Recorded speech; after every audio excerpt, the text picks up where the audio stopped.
Sudah klarifikasi satu hari setelah film ini, berarti kan ini ada unsur-unsur fitnah.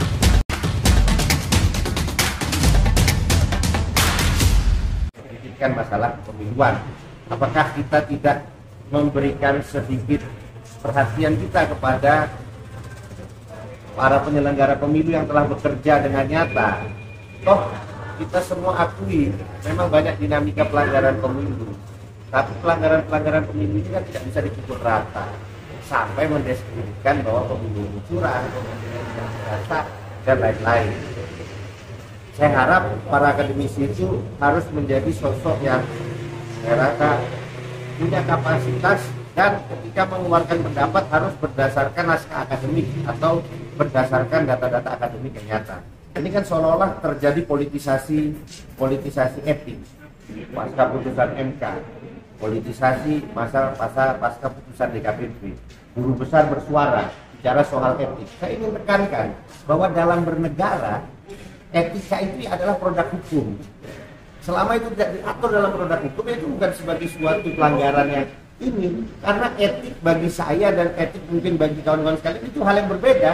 Tidak bisa etik itu dijadikan satu kesatuan dalam satu ini, karena etik bagi orang Jawa, etik bagi orang Sumatera, etik bagi orang ini itu dua hal yang berbeda.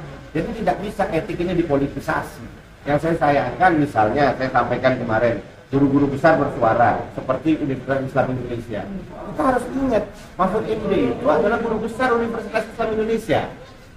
Dan kita juga ingat bahwa Mahfud MD adalah wakil ketua Senat Universitas Islam Indonesia. Lalu secara dengan rektorat mengeluarkan pernyataan sikap mengenai mundurnya dari jabatan para paslon. Sedangkan itu disampaikan ketika Mahfud setelah mundur. Ini ada apa? Kita nggak mau lah bahwa pemilu ini dianggap sebagai sebuah mainan seperti ini. Kita mau pemilu yang jujur, adil, yang juga masyarakat merasakan pesta demokrasi ini untuk menyambut pemimpin yang baru.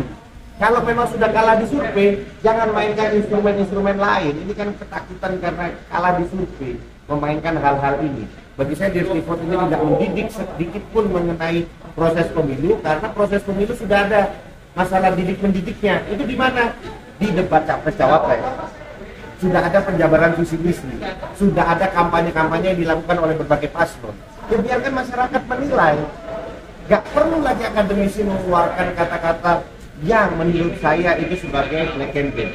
Tegas bagi saya itu. Jadi laporan itu ditolak pada prinsipnya yang abang ajukan itu ditolak atau bukan ditolak? Kita jadi ikut melaporkan. Jadi ini mas, saya jelaskan sedikit.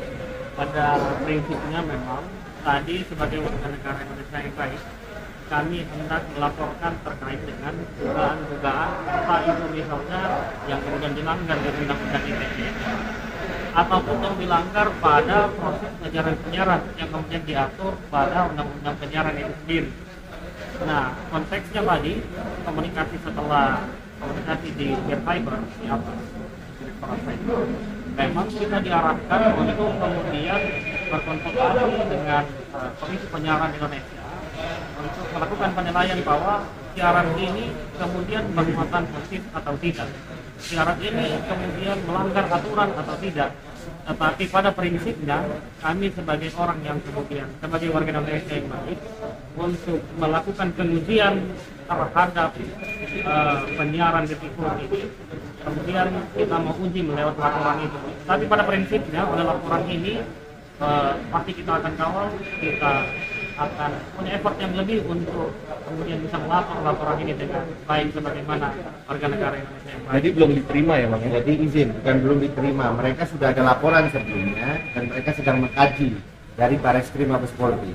Laporan itu siapa Bang? Nah saya kurang tahu, tapi tadi sudah disampaikan bahwa ada laporan sebelumnya yang masuk dan mereka sedang mengkaji apakah bisa ini naik kepada tahap penyelidikan. Ya kan, tahap penyelidikan. Nah, dalam posisinya kami kan juga melapor. Nah, tentu kalau ada aturan dari mereka, apabila sudah ada yang melapor, maka ini hanya sebagai penguat aja laporan ini dari masyarakat, kan begitu. Nah, pada hakikatnya kita biarkan, karena jangan sampai juga kita dipikir kriminalisasi Pak, karena kita ini warga negara biasa. Saya ini tidak terikat oleh salah satu paslon, saya tidak tergabung dalam partai politik sebagai pengurus, dan saya juga hanya simpatisan. ya kan, hanya sebagai warga negara biasa karena ini sudah masuk masa tenang.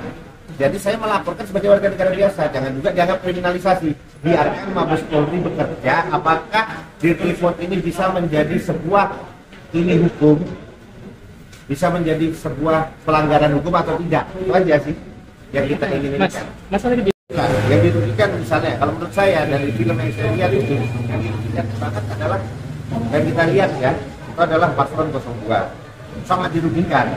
Masalah yang dirugikan adalah politisasi etik tadi yang saya sampaikan. Yang kedua, Presiden Republik Indonesia yang sah, Presiden Insinyur Haji Joko Widodo merasa disudutkan dong ini.